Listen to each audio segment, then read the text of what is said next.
Right, so as you know, the state of Texas have recently introduced new anti-abortion laws. Now, in a democratic society, you could agree or disagree. That's the whole point of civilized debate on these sort of issues. The problem we have is that the United Nations have come out to strongly condemn the state of Texas. Again, as we said, despite the fact that it's democratically run anyway. Now, you could say that's just a fair rhetoric. In their opinion, anti-abortion laws are bad, so they're going to come and criticize it. Yet, countries, the member states of the same United Nations, including Iran, China, Saudi Arabia, and many others, who constantly, on a regular basis, disrespect and completely ignore the basic human rights and women's rights, well, what the United Nations does, every now and then, they come out and release a diplomatic statement to make sure that they don't really anger those member states, but to show that they're not too happy about it.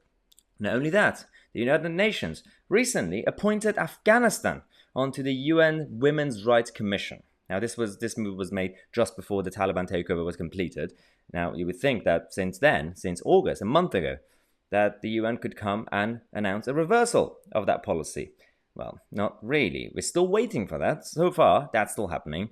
In their opinion, just like the European Union, it's best to bring everyone round the table, and that way you could make Taliban civilized and woke again.